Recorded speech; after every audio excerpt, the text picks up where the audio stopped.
internautes, c'est une joie pour moi de vous retrouver en ce jour pour un nouveau numéro de votre émission La vie de la paroisse.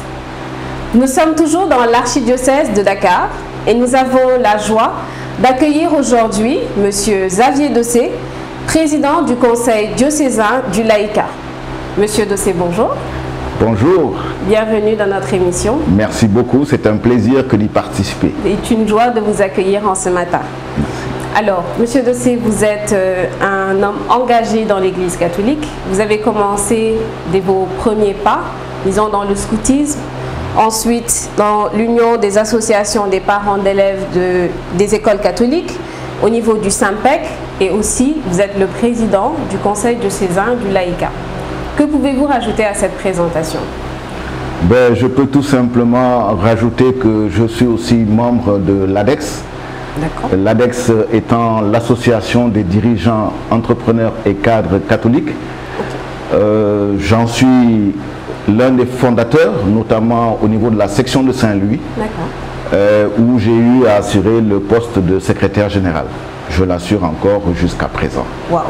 Quel cumul de fonctions au sein de l'Église. C'est un privilège et une grande grâce. Oui, c'est vrai que je suis fortement engagé et je pense que cet engagement, je le dois à mes parents, notamment à ma maman, paix à son âme, qui a été la première cheftaine âme-vaillante au niveau de Saint-Joseph de Cluny. C'est elle qui a été la première cheftaine, parce qu'à l'époque, les sœurs de Jeanne d'Arc l'avait amené effectivement pour monter le mouvement, et je crois que j'ai pris d'elle cet engagement vraiment un peu partout.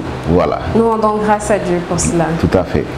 Alors, nous sommes là pour parler du conseil diocésain du laïcat. Est-ce que vous pouvez nous présenter cet organe? Oui, alors avant de présenter l'organe, je vais rappeler aux internautes une citation donc de Monseigneur Jacques Sarre, qui à l'époque était donc le directeur des œuvres.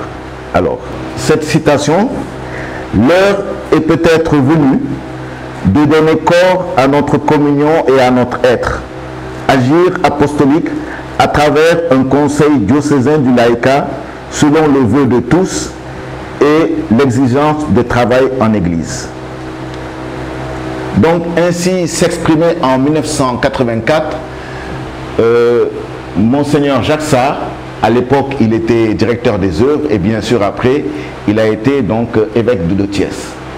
C'est dire un peu que à l'époque, déjà en 1984, les gens passaient au conseil diocésain du laïcat. Et il s'est dit qu'il va falloir que cette structure soit mise en place.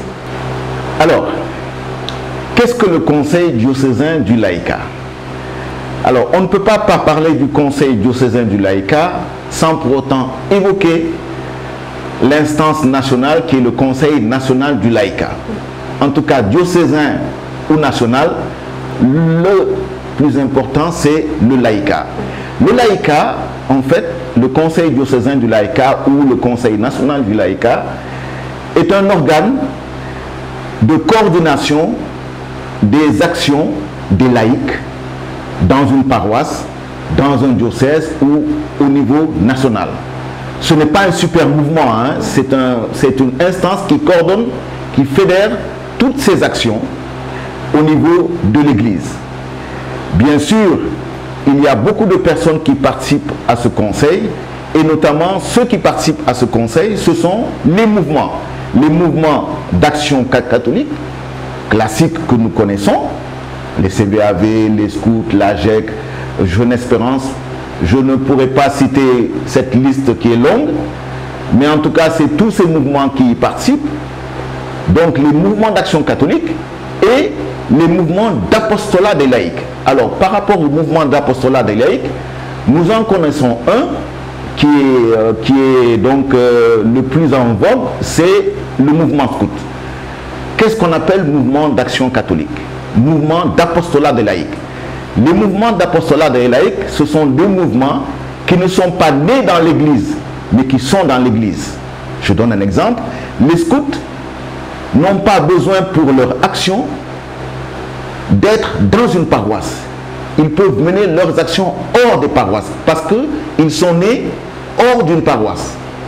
Par opposition au mouvement d'action catholique qui sont nés dans les paroisses et qui ne peuvent évoluer que dans leur paroisse.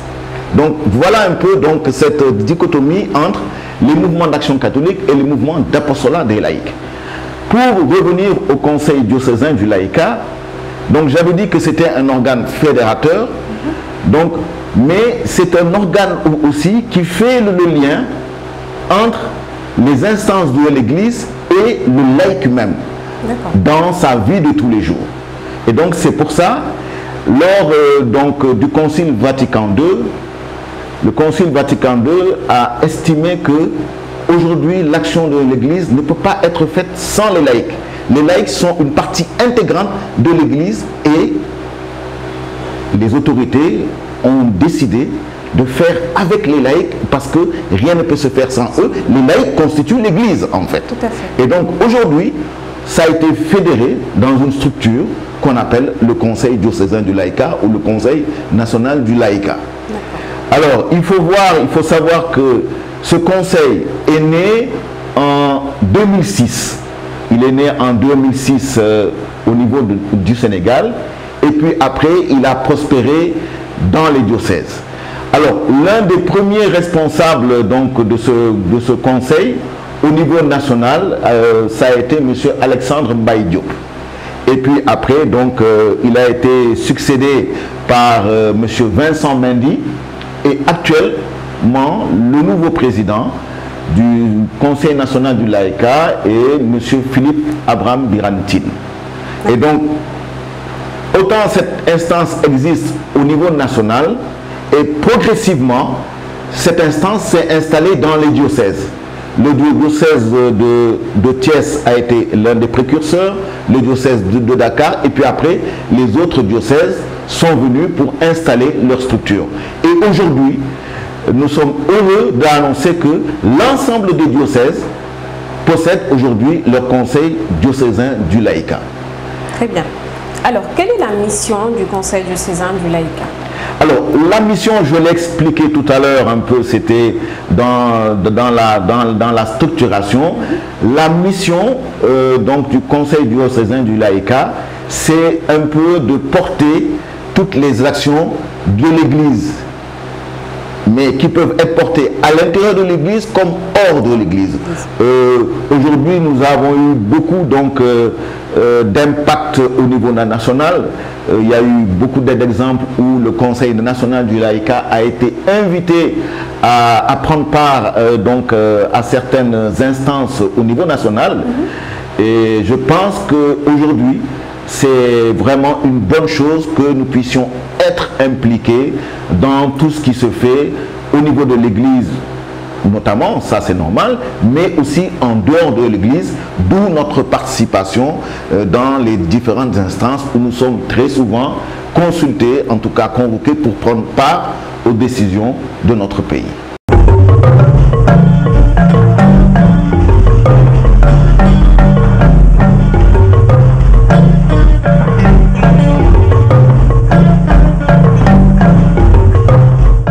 Chers amis internautes, je vous rappelle que nous sommes en présence de M. Xavier Dossé, président du Conseil diocésain du laïcat. Alors, quelles sont les activités que le Conseil diocésain du laïcat a déjà eu à mener de façon concrète et au-delà des actions que nous avons tous vues au niveau national du Conseil national du laïcat par rapport à la nation? Au niveau de l'Église, quelles sont les actions que vous menez? Alors, au niveau de l'Église, la première mission que nous avons eu à mener, c'est un peu de faire comprendre aux fidèles laïcs ce qu'est aujourd'hui le Conseil diocésain du laïcat et quelle doit être leur participation dans ce conseil. Je pense que les premières heures des mandats précédents ont été des actions de communication. Qu'est-ce que le Conseil diocésain du laïcat? Qu'est-ce que le laïcat? Qu'est-ce que le laïc?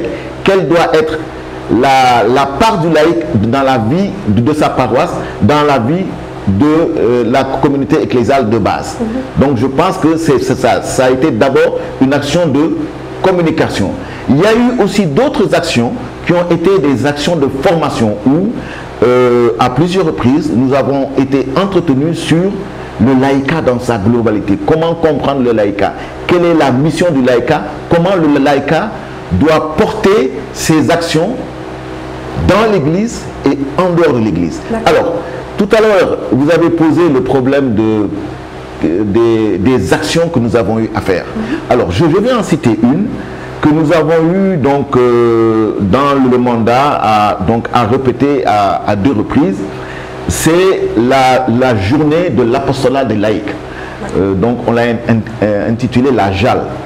Alors, qu'est-ce que la JAL? C'est une journée où l'ensemble des laïcs sont conviés pour réfléchir sur le laïcat, ou en tout cas on pose des actions de compréhension du fidèle laïc, ce qu'il doit comprendre, ce qu'il doit être dans sa cellule de base, ce qu'il doit être dans sa société, c'est-à-dire la prise en charge des problèmes de la société dans laquelle il vit. Et donc, à cette occasion-là, nous avons eu donc à débattre de plusieurs thèmes.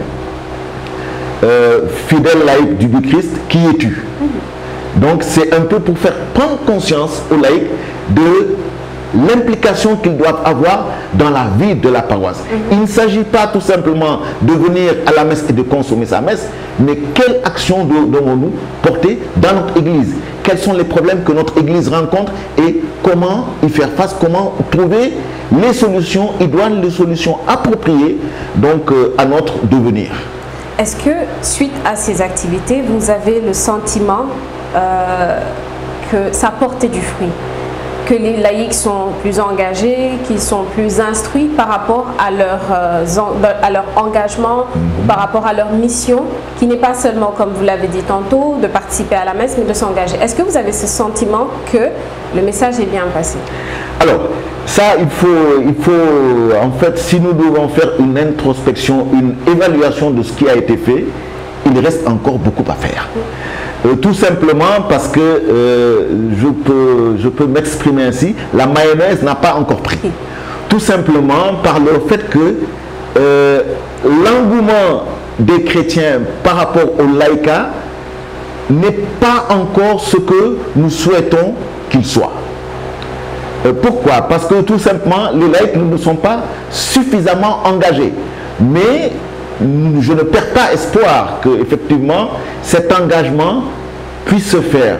Et il va se faire comment? Les actions de communication que nous devons mener, que nous avons foi à mener, vont amener les laïcs, à mon avis, à prendre conscience du rôle qu'ils doivent jouer dans la société. Et je crois que ça, c'est un rôle assez important.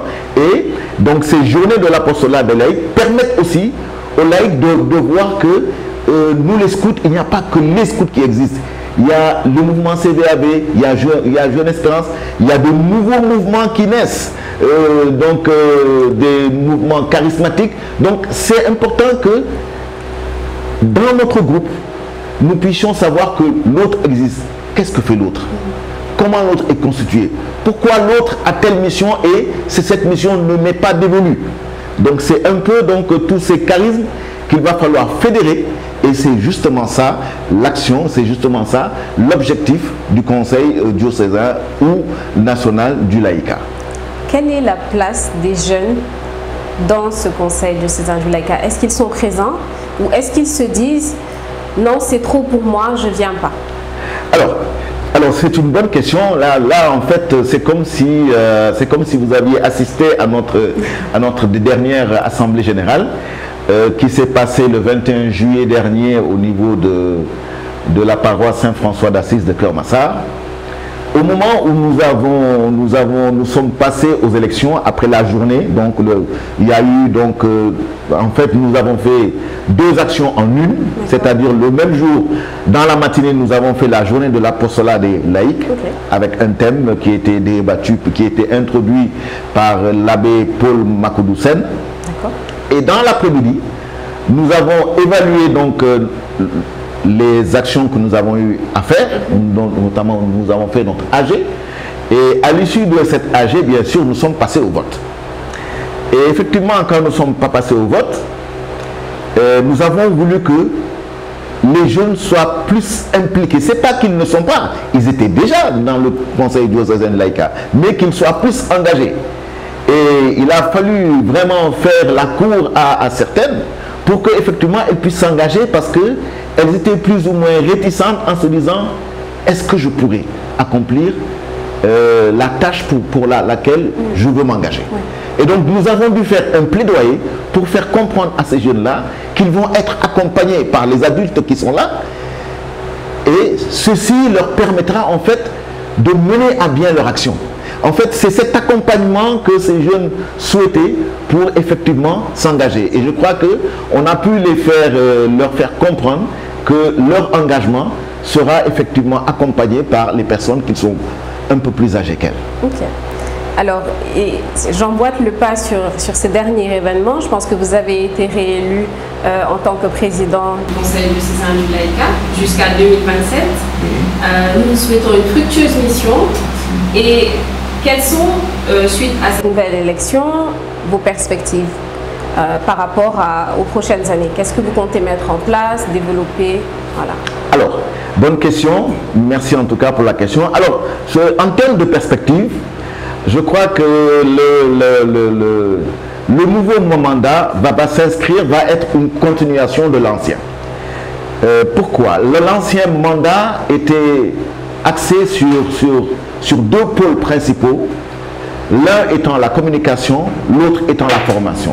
La communication, pourquoi? Comme je le disais tout à l'heure, la mayonnaise, nous estimons qu'elle n'a pas suffisamment pris. Donc il faut encore battre pour que les laïcs adhèrent. Il faut encore battre pour que les laïcs puissent s'approprier donc ce qu'on appelle le conseil diocésain du laïcat. Et je pense que l'axe de communication va entrer en droite ligne dans ce que nous voulons, en justement continuant à communiquer au niveau de la base, c'est-à-dire descendre au niveau de la paroisse, faire donc des tournées au niveau des paroisses pour porter le plaidoyer du laïcat, pour porter la mission du laïcat aux jeunes, pour que demain, une fois que nous serons partis, que ces jeunes-là puissent être engagés. Alors, maintenant, il va y avoir une nouvelle donne qui va être quand même un grand changement au niveau du conseil diocésain du laïcat.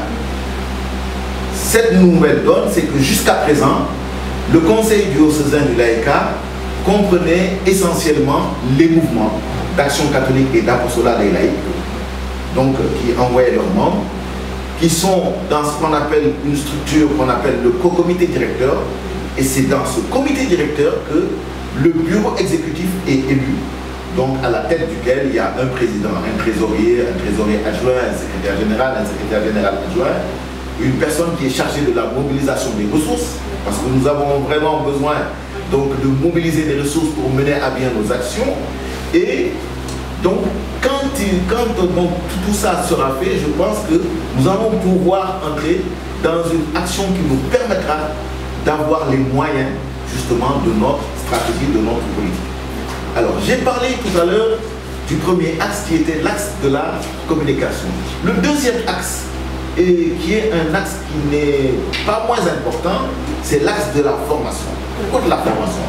Aujourd'hui, nous avons besoin de laïcs formés sur l'apostolat des laïcs, la mission du laïc dans sa paroisse, dans son église, dans son milieu de l'église. Et ces actions de formation permettront donc à ces gens d'avoir une meilleure vision du laïcat, d'avoir une meilleure compréhension du laïcat, mais aussi de se former pour demain être le Sénégalais qui sera en mesure de prendre en charge les destinées de notre pays. Et je crois que cela aujourd'hui est important. Cette formation-là, nous la voulons et nous espérons que nous pourrons arriver donc au bout de cet objectif qui est vraiment de former le chrétien laïc catholique sénégalais, pris, enraciné dans sa culture, mais aussi ouvert au monde. Et je crois que ça aujourd'hui, c'est important. Alors, ça me donne l'occasion donc de parler aussi un peu de ce qu'on appelle la céréale.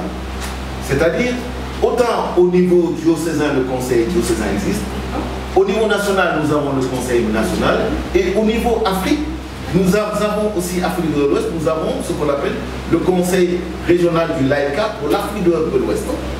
Et donc, le Sénégal donc, a 3 représentants à l'intérieur, dont M. Tine, qui est justement le secrétaire général au niveau de la Sierra Leone. Donc c'est pour dire que le laïcat sénégalais, même si donc, nous estimons qu'il n'est pas, la mayonnaise n'a pas encore pris, comme j'aime bien utiliser ce terme, mais au moins nous avons pu porter l'action au niveau sous-régional africain. Et je crois que ça quand même, ce sont des actions qu'il faut mettre au compte positif du laïcat sénégalais. Alors, ce sont de très belles perspectives que nous voyons qui sont là, qui sont présentées, et nous espérons que vous arriverez, avec la grâce de Dieu, à mener toutes ces actions à bien. Monsieur Dossé, comment voulez-vous conclure cette émission? Quel serait votre dernier mot, votre plus grand souhait, simplement? Alors, notre dernier mot, en fait, je voudrais tout simplement appeler les paroisses à une meilleure écoute. Appeler aujourd'hui les paroisses à une meilleure vision du laïcat. D'ailleurs, ce laïcat sera sous un autre angle, parce qu'effectivement, j'avais commencé à en parler, mais je vais le préciser. La nouvelle composition du laïcat. Le comité directeur va être cette année complètement changé, parce que au niveau de l'Assemblée générale, nous avons décidé de mieux faire connaître le laïcat. Et on s'est dit, pour mieux faire connaître le laïcat, il faut le faire descendre à la base. Oui. Maintenant, pour le faire descendre à la base, l'Assemblée a décidé que les paroisses seront représentées dans le conseil diocésain du laïcat. C'est une bonne chose. Mais sauf que l'archidiocèse de Dakar étant tellement grand, nous avons 9 doyennés, ce qui nous fait en fait 49 paroisses, 9 quasi-paroisses et 9 fondations. Ce qui veut dire que le comité directeur du conseil diocésain du laïcat pour Dakar va être augmenté de 64 représentants. Wow. Ça fait quand même beaucoup, ça va être lourd, mais je pense que l'Esprit Saint nous aidera en tout cas à mener à bien cette action. De toute façon, je ne désespère pas, parce que tout simplement, le comité directeur, dans les statuts, le comité directeur se réunit une fois par an. Bon, ça sera sûrement une grande journée où l'ensemble des paroisses seront représentées, et ça ne fera que du bien, en tout cas, au laïcat diocésain. Super. Merci beaucoup. Nous avons pris beaucoup de plaisir à vous écouter, et nous espérons que vous avez aussi pris beaucoup de plaisir à en apprendre plus sur le conseil diocésain du laïcat. En attendant votre prochain numéro, n'oubliez pas de vous abonner à nos pages Facebook, Instagram et YouTube. N'oubliez pas d'activer la cloche de notification pour être informé dès que les prochaines vidéos seront disponibles. Je vous dis à très bientôt pour un prochain numéro de votre émission préférée.